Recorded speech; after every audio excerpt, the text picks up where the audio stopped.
皆様、こんにちは。今、長野県北安住郡池田町です。今日はこれから正面に見える台形をした山、有明山のふもとの有明山神社、里宮まで行きます。まずは対岸池田町の高みから、その素晴らしき山の異様を眺めながらスタートです。標高は2268メートルで決して高くはありませんが、北アルプス常年山脈の前衛峰として、燕岳の手前に喫立する姿は存在感抜群です。それにしても池田町の高みは眺めが素晴らしいでしょ。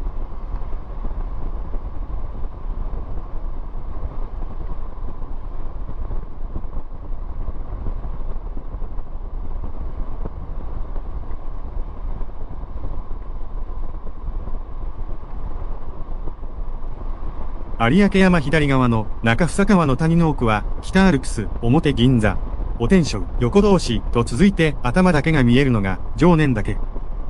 さらに左へ長ヶ岳大滝山と連なり、山並みはさらに南の梓川へと下がって行きます。なんとも壮大な美しい景色ですね。ボレボレ。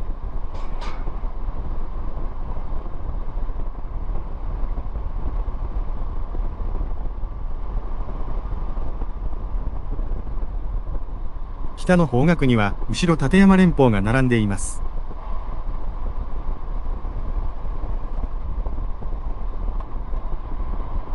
長野県道51号大町明科線に出ます。右が起点の大町、左が終点の明科。どこまでも有明山を正面にして走りたいのですが、ちょっとだけは仕方がないです。苦笑。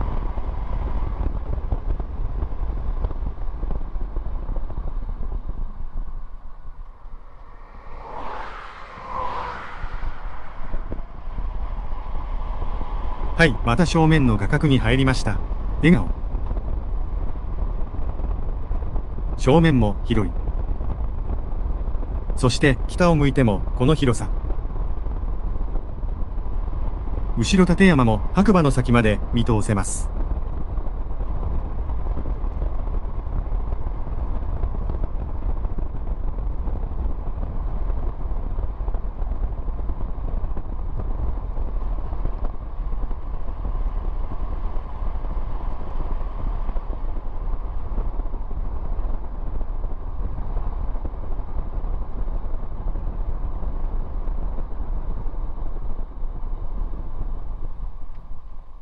そして、ここでカメラチェックしていたら。驚いた。いきなり大音響でした。苦笑。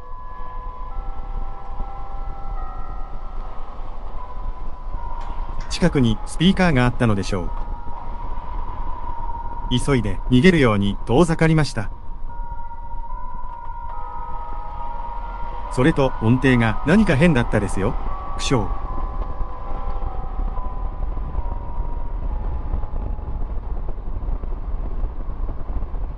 さてさて、気を取り直して有明山を目指します。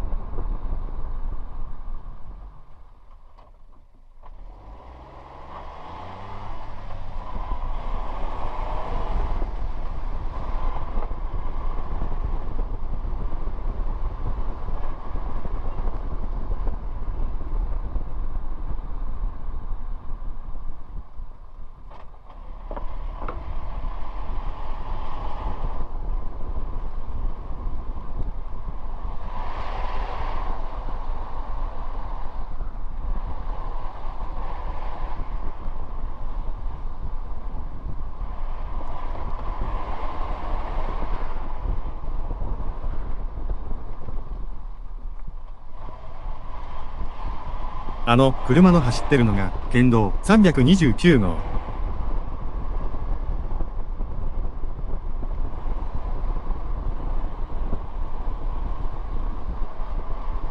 あら、ここも住宅が建つのですね。ここも複数軒建ちますね。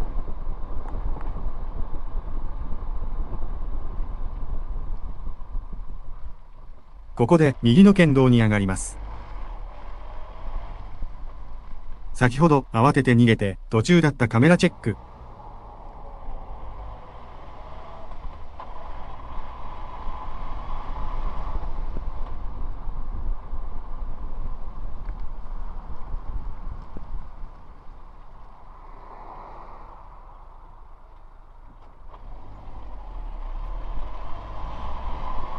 長野県道329号荒木戸安住追分停車場線。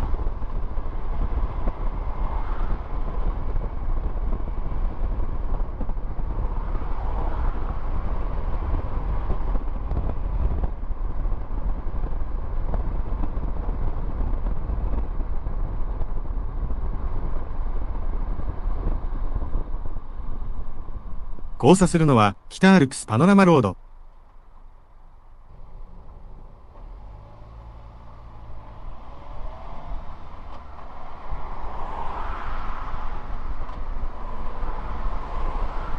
高瀬橋西交差点。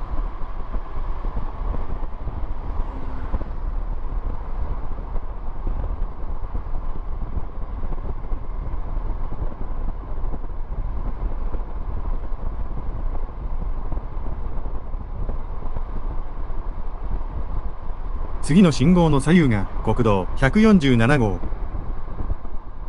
島新田交差点、左折。県道329号との重複区間。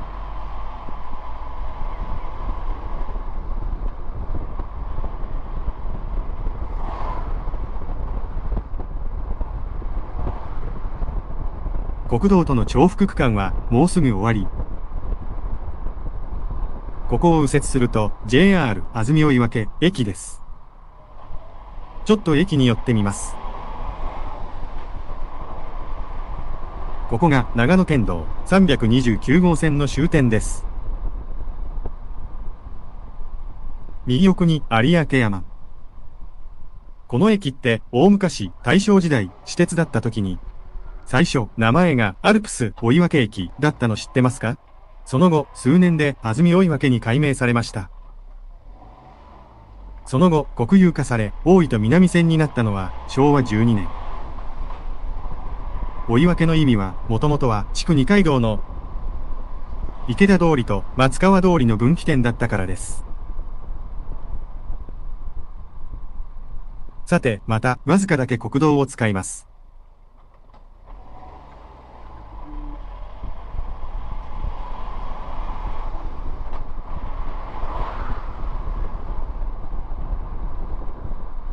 そしてすぐ右折。またまた有明山へ一直線です。笑顔。JR 大糸線宮代踏切。すぐ右側に駅のホームがあります。駅前から線路沿いの車通行は禁止なので、わずかですが国道を出なければなりません。安曇野市道2114号有明山通り。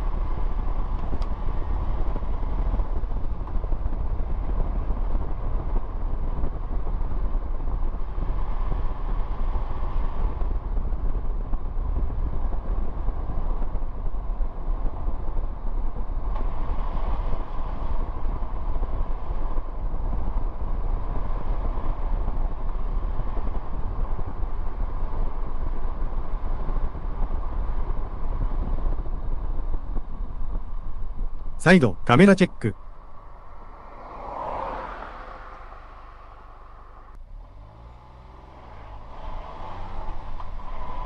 しかしでも有明山、良い形をしてますよね。でも近づけば近づくほど正面が急傾斜であることが分かってきます。ゆっくり歩いていればいつか着くというタイプの山ではありませんね。頂上には奥大宮があるので、登山道はあくまで山道なのですが、そこはもともと修験道の山ですから、岩場急場をよじったりして登るのです。少し優しい裏山道もあるのですが、やはり一度は正面に見える表参道を登りたいですね。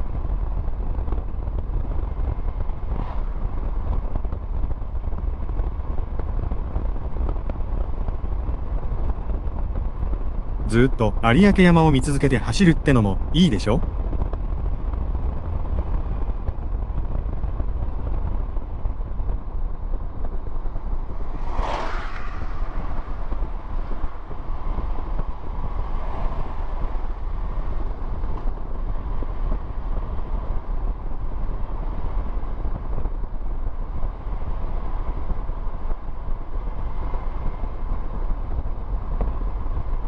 見れば見るほど堂々とした山です。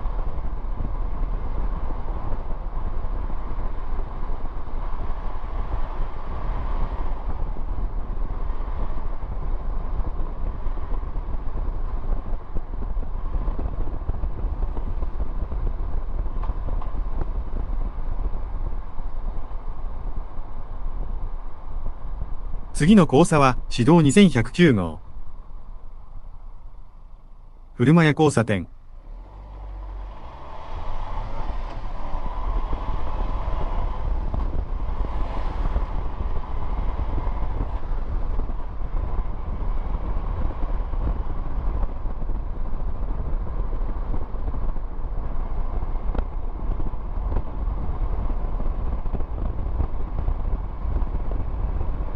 一直線。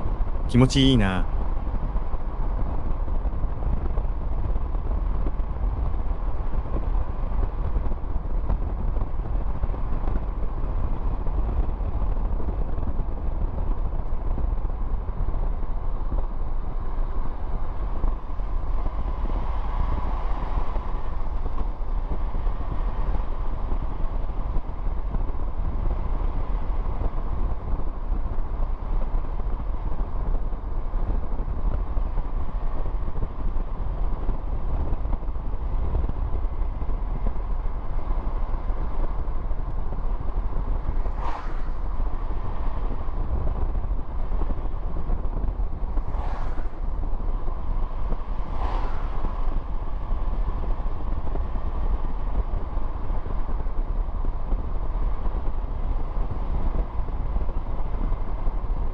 右は大隈美術館。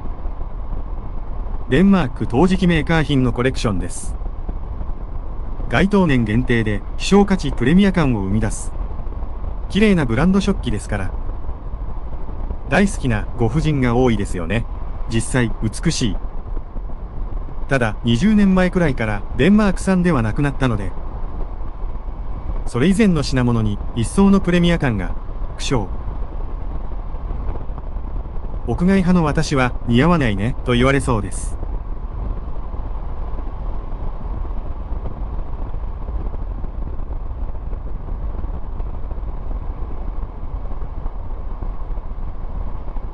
しかしまあどこまでも一直線で気持ちよいでしょ？これこそ参道という感じですね。笑顔。こんなにもまっすぐなので、富士山の大昔からの登山道である。吉田口や須走口などの一直線の道を彷彿させます。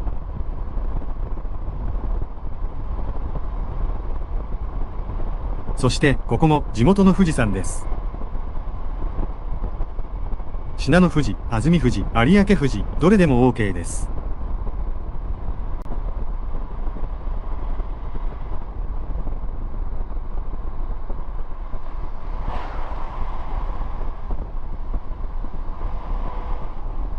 この交差が県道306号山麓線。市道2114号はここまでで、ここからは市道20035号になりますが、相変わらずの一直線路が続きます。笑顔。先ほどの JR の踏切名が宮代でしたが、この道有明山通りの踏切なので宮代だったのであり、地域としての宮代には今入ったばかりなのです。宮代ってすごい名前ですよ。球場ですもの。では、なんでこの辺りから上部が宮代なのかです。ほら、近づくとすごく急峻な山でしょ？有明山も中房温泉も上部流域は全部宮代です。この有明山の伝説や歴史はもちろん、右手のこの霊神碑についてまでも、書くことはたくさんありますが、まずは大鳥居をくぐり、右手には霊神の宮。しかし、この山の歴史の話が始まると、山や神社だけでなく、この地方の伝説の祖につながる、壮大な物語にまで広がってしまうので、爆笑。今回の単なるドライブ動画の尺などでは、とても収まりきれないので、笑い。それらはまた別の機会にしたいと思います。さて、中房線に出ます。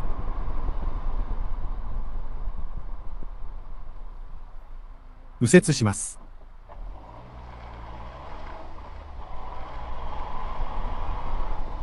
長野県道327号槍ヶ岳矢村線。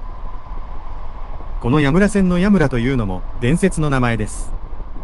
とにかく伝説の深く濃い物語がたくさん残る地なのです。ここまでアルプス側に登ってくると、暖かな下方の扇状地平坦部とは違って、日差しがあっても凛とした冬の木が流れています。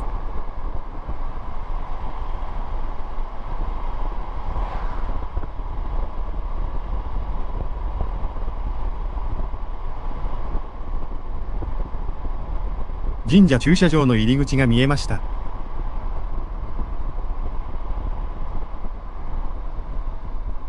ここを右折します。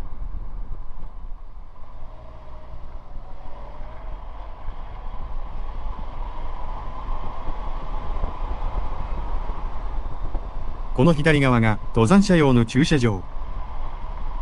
参拝者用の駐車場は鳥居の奥にあります。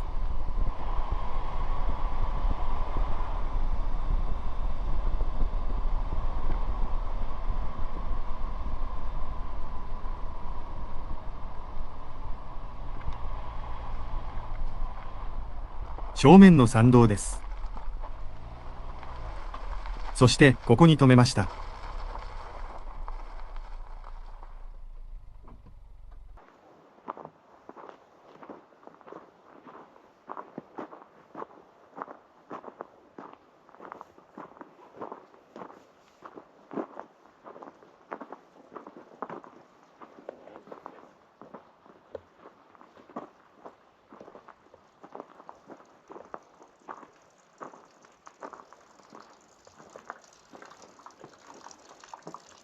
竜の口元からは細く蝶々が流れていましたが、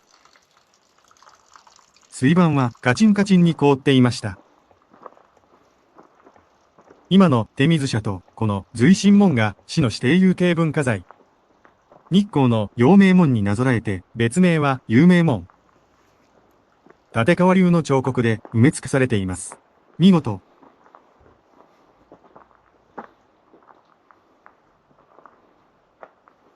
通路上には鳥獣を題材とした天井が。とにかく周り中見事な彫刻だらけです。寒くない時にじっくり見てください。ここは大昔から有明山をご神体として、江戸時代は修験道の霊場として隆盛していたのですが、修験道の霊場だったということは、そうです。また明治、明治の大愚作、苦笑。ここも神仏分離と廃仏希釈で衰退しました。しかし地元の有志により再興されたのです。したがって現在の境内や社殿は、再興により整備されたものです。立派。今見た随神門に関わった人の名を見ても、どれほど復興に力を込めたのかがわかります。県宝である松本旧山部学校の校舎と同じ棟梁。彫刻は国の重要文化財岡谷市の林家住宅の彫刻家。天井画は関西の画家村田光国です。左の神楽殿にも見事な天井絵があります。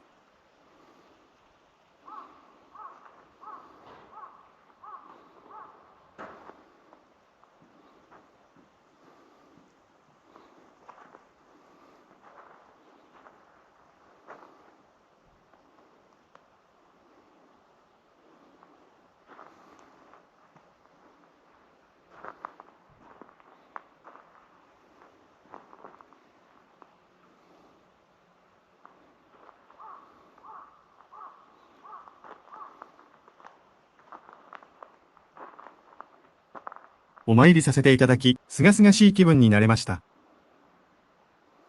ありがとうございました。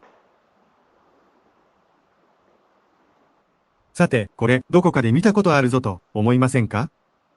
この石の形と文言は、そうですよね。龍安寺のつくばいですね。もちろんここでは、私もくぐりました。笑顔。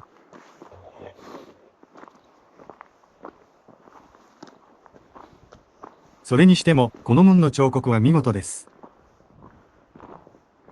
まだ訪れたことのない方は、ぜひお越しください。空気も凛として、気持ちも締まりました。